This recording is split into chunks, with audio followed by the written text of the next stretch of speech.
Alô, irmãos, irmãs em Cristo Jesus. Pai, graça e misericórdia seja com todos nós nesse dia.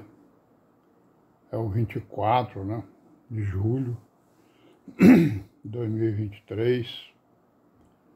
E estamos aqui, graças a Deus, no combate,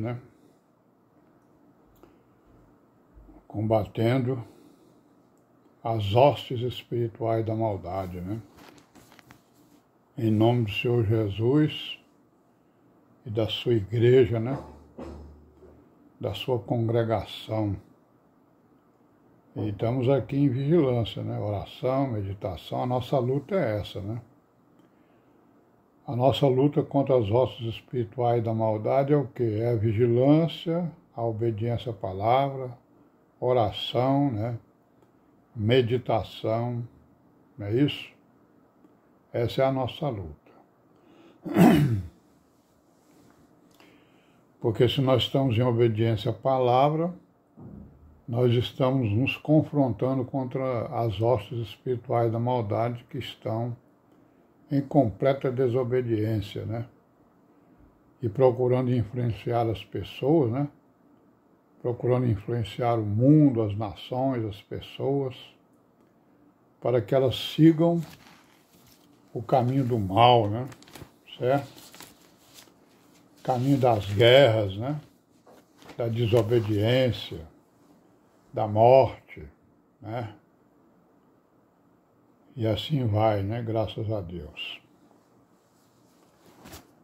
Irmãos, vamos continuar aqui, com o nosso pequeno vídeo histórico. Nós estamos falando aqui, nós vamos falar aqui agora do século XXI, Falamos, na verdade estamos falando aí da transição dos 2 séculos, Porque a maioria de nós nascemos no século XX, Outros nasceram no século XXI, mas todos estamos agora, no presente momento, no século XXI. Século XXI vai de quê? Vai de 2001 para frente, Então nós vamos falar aqui um pouco do cristianismo aí nos tempos atuais, Certo? Que não tem muita diferença, mas tem, do que a gente viu aí no passado.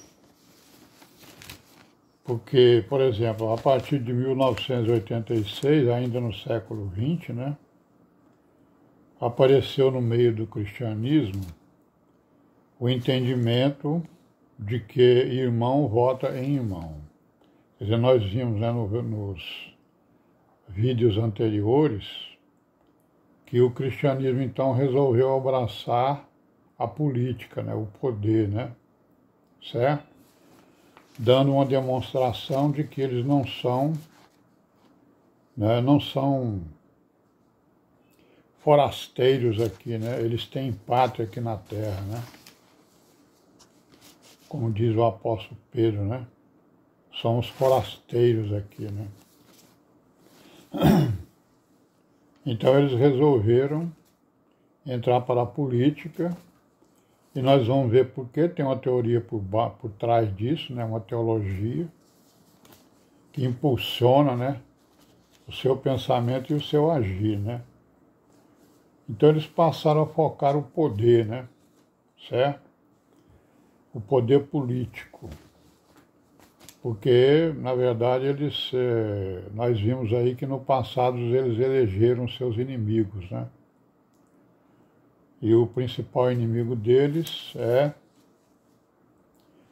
é o comunismo, o socialismo, é a política, A má política, coisa que o valha. Então, os evangélicos, nós sabemos disso, sabemos que os evangélicos eles estão em grande crescimento, Certo? No meio do protestantismo, no meio do cristianismo.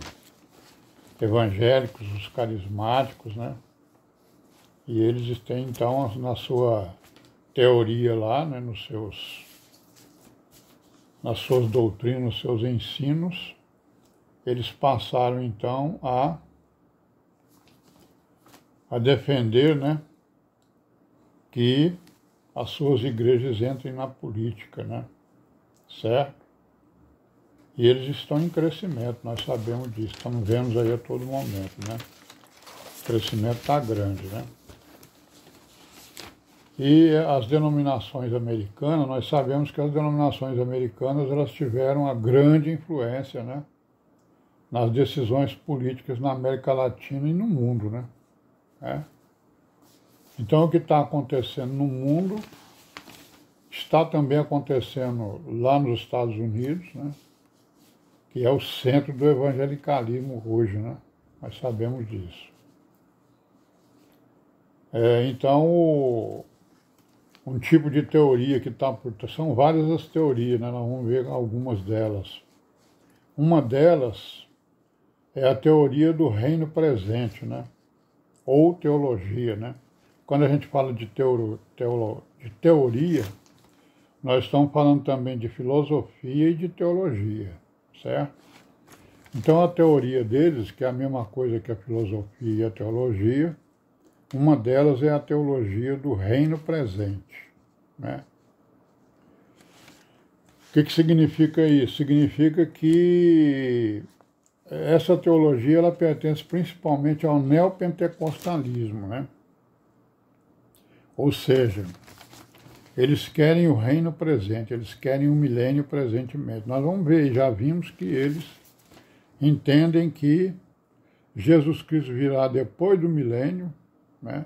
E o milênio vai ser governado por eles, né? Pelos cristãos, pelo cristianismo, né? Então essa teoria ela pertence ao neopentecostalismo, né? Que estabelece o quê? O que essa teoria estabelece? Estabelece o direito divino de conquistar as nações, né? O poder das nações em nome de Deus, certo? O reino de Cristo é o tempo presente, quer dizer, Cristo já está reinando porque o cristianismo está reinando ou está procurando o reino, né? Certo? Então essa teoria aí, ela é mais encoberta, né? Mas ela está aí exatamente no meio de toda essa teoria, né? Do cristianismo na atualidade, certo? Eles querem conquistar o poder, né? Certo? Que é um direito divino de conquistar o poder das nações em nome de Deus. E que o reino de Cristo é o tempo presente. Aí daí aparece outra teoria, né? Outra teologia, que é a teologia da prosperidade, né? Essa teologia da prosperidade, ela tem gerado o quê? As mega igrejas, né? Os grandes conglomerados de igrejas, né? Certo? Que para elas o inimigo não é mais o comunismo, né? O inimigo agora é a má política, digamos assim, né? Então esses conglomerados, eles são constituídos de quê? Então o inimigo não é mais o comunismo, o socialismo, não é mais o catolicismo, né? Mas a ideologia, outras ideologias, né? Principalmente a ideologia de gênero, né? Digamos assim, né? Então virou uma luta contra a carne, digamos assim, né? Como já era, né? Virou uma luta contra a carne, né? Então essa teologia neopentecostal, todas as duas são teologias neopentecostais, né? Elas sustentam a participação política do cristianismo, né? Dos cristãos, né? Então nós sabemos que o neopentecostalismo ele se diferencia do pentecostalismo um pouco, né? Ou muito, né? O pentecostalismo ele está ligado lá ao Pentecostes, né? Ao batismo com o Espírito Santo e o falar línguas, né? O dom de falar línguas. O neopentecostalismo ele também está com o batismo do Espírito Santo, só que com todos os dons, né? Não é só com falar línguas. Todos os dons estão presentes com eles, né? E eles estão exatamente procurando demonstrar isso para o mundo, né? para mostrar que eles são a igreja e tudo mais. E nós vamos parar por aqui hoje, e amanhã a gente continua, se Deus quiser, e paz seja com todos nós.